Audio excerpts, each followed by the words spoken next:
How's it going, gang? Today we are driving around in what I like to call the Bitmobile in spirit of today's video, because today we are finally ranking the Mario Kart games. This is easily Mario's most popular spin-off series, with an entry on literally every home and handheld Nintendo console since the series started. For this list, I am just looking at the main 8 console versions of Mario Kart. And also, for the sake of redundancy, I'm just going to include the deluxe version of Mario Kart 8, since it's pretty well the same version as the Wii U one, but with more stuff in it. I do want to mention that previously I said that if my Paper Mario ranking video got 75 likes, then I would make this Mario Kart video, and you guys blew that goal away, so thank you for that. And originally I was gonna take a break from Mario rankings after this video, but there were a lot of comments asking me to rank the Mario Party games. So, 200 likes on this video, I'll rank those Mario Party games. It's a deal! And okay, I'm just gonna make this a thing now, but at the end of this ranking video, I'm announcing the next series of games I'm gonna rank. So with all this intro stuff out of the way, let's get right into this. Is that a banana on the road? What? Alright, back in the studio. Enough of this driving business. So let's get this video started with 8 Mario games this time. The one that comes in last place is the same one that started it all. Yes, the original Super Mario Kart. While it did kick off the entire series filled with so many great games, the biggest thing that holds this game back is how incredibly dated it is. But before I harp on it, I have to mention all the unique things this game introduced for kart racers in general at the time. See, Nintendo didn't just want to make a racing game with generic cars going through generic landscapes like other kart racers at the time. They thought, why not take all the Mario characters, put them in karts, and throw some items in there to use against your opponents. And what an interesting element that these items introduced. Now you're not just concerned where you are in the race, but now more than ever, you are concerned where every other racer is. This is because you could strategize when to use your best items, who to use them on, and if someone else was going to hit you with an item. This was a unique gameplay concept never seen in a racer before. I think, hopefully. And at the time, that was awesome. It was great, but now, well, we've come a long way to say the least. I mean, for starters, just look at this game. What you see is what you get here, folks. At times, the graphics can literally be painful to look at, which is bad enough in its own right, but it can also make it hard to tell where the turns are or how much space there is in between things. What doesn't help this is your field of view, because look how much room the map takes up. Did it really need to take up half the screen, guys? I can barely see as is, and you do this to me. On top of this, the controls can feel pretty stiff too, which doesn't help its cause, I'll tell you that. But overall, this game introduced some great concepts at the time, but it's aged like sour milk.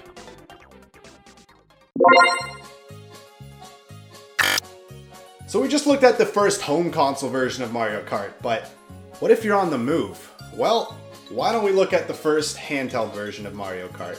Thank you! We're not squished to half a screen anymore. This is Mario Kart Super Circuit for the Game Boy Advance. I would describe this game as the more polished and well-made version of the original Mario Kart. The controls are a lot better this time. Turning is easier to pull off, and they even added these arrows before turns if you really can't see because of the depth perception, which is still kind of an issue, not gonna lie, but it helps. Also, while the track layouts are still kind of flat and feel somewhat similar, the visuals on the other hand were definitely an improvement. You can tell they really used the hardware to its max with some interesting backgrounds and animated sprites. Look at this location, Ribbon Road. You're driving on this one long giant ribbon with presents in the background, all while you're in this like dreamlike fantasy atmosphere. Maybe you're supposed to be a kid dreaming about getting a better Mario Kart game. Okay, I'll stop. The audio was a lot better too. All the characters had voices and there were a lot more sound effects in general. However, at the end of the day, what really holds these two games back is the hardware that they were on. For this kind of game, it is crucial to have 3D visuals, and without it, the quality takes a serious dip. Sure, you can try and fake it with Mode 7 or whatever, but nothing beats real 3D. Except for like 4D maybe, but until we get there, nothing beats real 3D. And that's the main reason that these two are at the bottom of the list.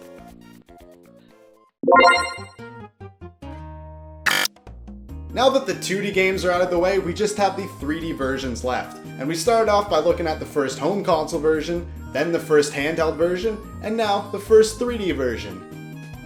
I swear I didn't plan this list like this. Mario Kart 64 for the Nintendo 64. Now guys, you gotta understand something. It actually pains me to put this game this low on the list, because I really like Mario Kart 64, but it is still more primitive compared to the newer games. Let's start with the good. The tracks are what literally makes this game for me. Some standout ones being Calamari Desert, where you have a nice Wild West desert aesthetic during a sunset, and some trains are going by. Then there's Sherbet Land, where you're sliding around on ice, avoiding penguins from Mario 64, and there were really cool reflection effects on the ice. And of course, I couldn't forget to make note of Rainbow Road. This might just be my favorite iteration of Rainbow Road ever. This felt like a celebration of the Mario franchise with neon characters appearing and beautiful music. This track almost had a mystical, dreamlike vibe to it. And it was so long, but in a good way though, because the racer's position could always change. What a bold move to make this track like 3 times the length of a normal one. Plus, a lot of the times they just put these secrets in tracks. You can go take an alternate route on the Peach's Castle course and actually go right up to the castle from Mario 64. Also, if you play mirror mode and get Toad's Turnpike,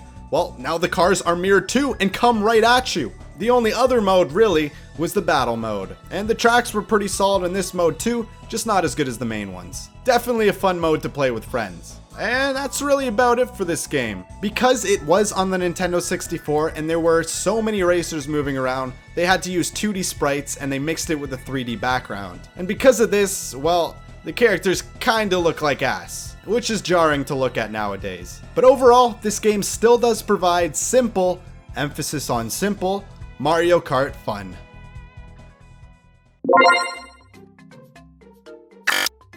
Now we're getting to a point in the list where the Mario Kart games are all very solid additions.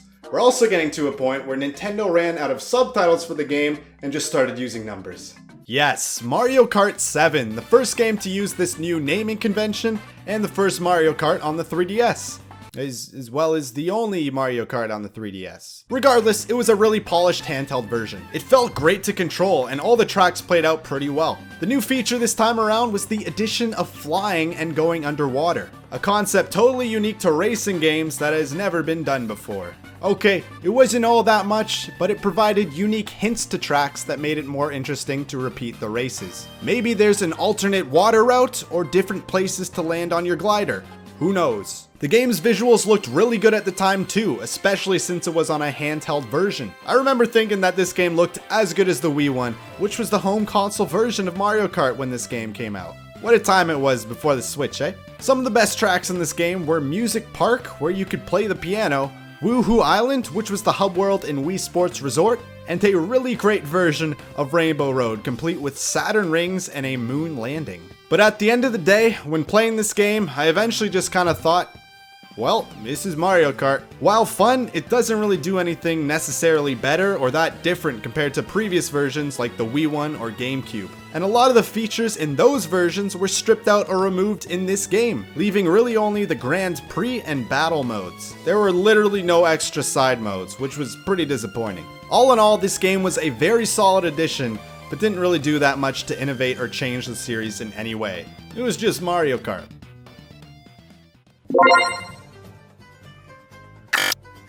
So now we're getting to the game with easily the most innovative controls in the entire series. And that game is, of course, Mario Kart Wii. Yes, this one was from the future or something, because it had one-to-one steering by using the Wii controller in the Wii wheel. Okay, it was more like 1-to-5 steering because it probably gave you 1/5 of the normal precision, but let's just say I'm glad they had a GameCube controller option. One of the new additions that this game had was that you could ride motorbikes now. They were a pretty fun addition that changed the gameplay a bit, but not too much. You could do wheelies now to increase your speed during straightaways, but you don't get as many boosts on your drifts, so it was really just a slight variance in gameplay.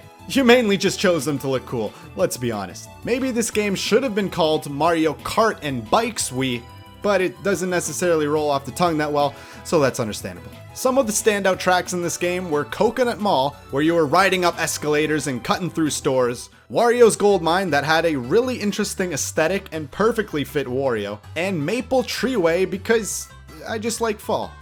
Okay, and because you're driving up trees and going through tree houses, so that was pretty cool too. The online mode in this game was actually functional this time, and that was awesome for the Wii especially. Definitely a great feature. Another minor addition that they added to this game is now you could perform tricks whenever you go off jumps. This felt satisfying to time correctly, and it gave you a little boost after the jump, so it was a welcome addition. All in all, this game introduced a few minor additions here and there to fine-tune the core gameplay. Nothing too major, but a lot of these features were kept in ever since.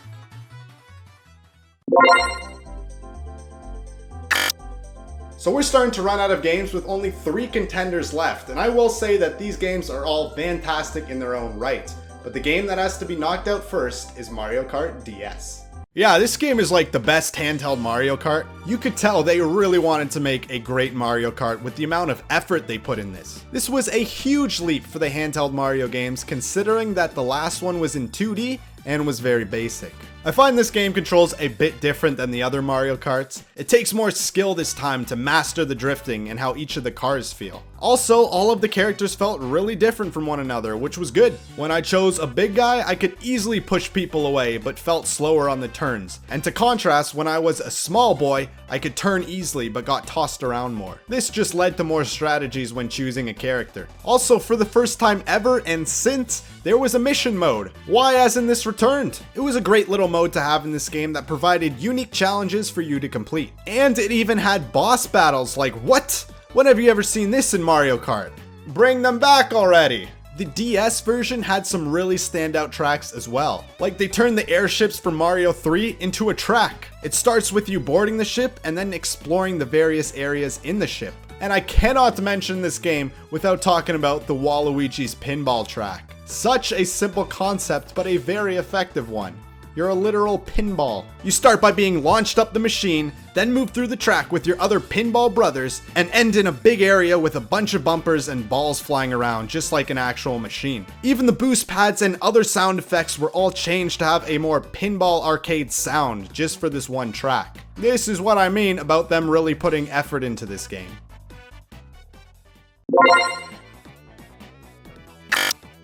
So, the final 2 games. This was a very close call, and I'm not even saying that just to build up hype or whatever, but no, this was a very close call.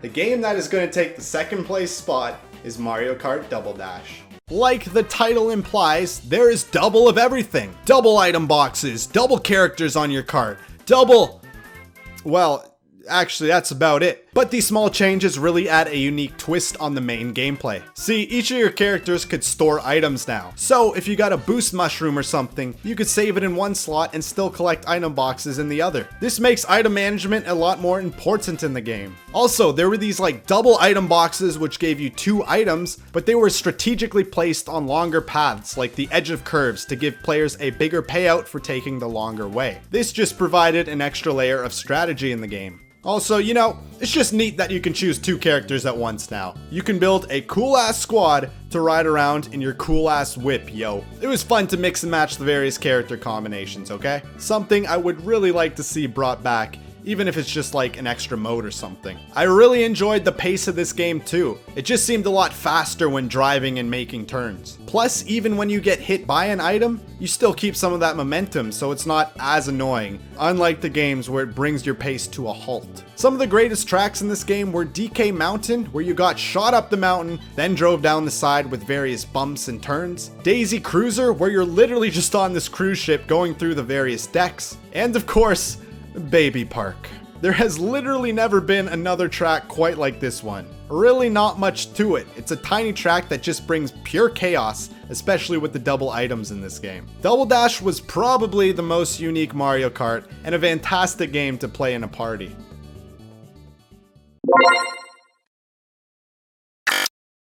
Yup, Mario Kart 8 Deluxe. Again, this was a very tough call. While Double Dash did have more unique mechanics, I had to choose Mario Kart 8 Deluxe because of the tons of content, fine-tuned gameplay, and actually a Nintendo game with good online. This game's pretty insane. Plus, Plus, they wanted to make this game more than just Mario Kart with the addition of characters and tracks from other Nintendo franchises. There's like Zelda Kart, Splatoon Kart, Animal Crossing Kart. Pretty soon we're just gonna see Super Smash Bros. Ultimate Kart with every Nintendo franchise. There was so much creativity just shoved in this game. Like, they really worked hard on the minor details. This made each track feel like you're in a different part of the Mushroom Kingdom in a believable connected world. Some standout tracks in this game were Hyrule Circuit, literally such a great tribute to the Legend of Zelda franchise, complete with Zelda sound effects, enemies, and the coins are now rupees. Dolphin Shoals, which had a really nice balance between underwater and above water gameplay. And of course, there's also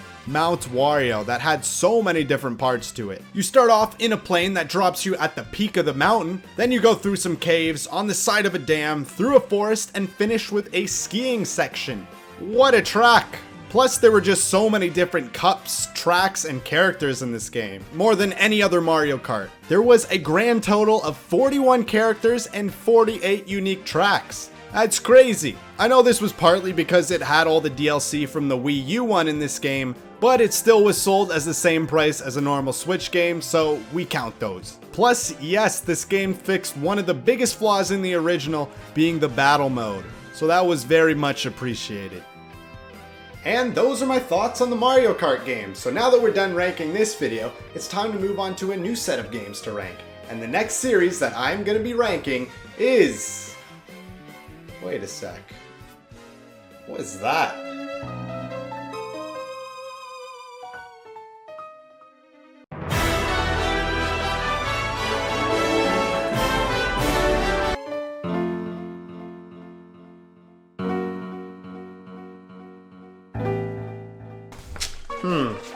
It's like a treasure map of some sorts. And, okay, there's my location. And it leads to Ranking 3D Zelda Games Forest. Weird name, but I think I should head there next.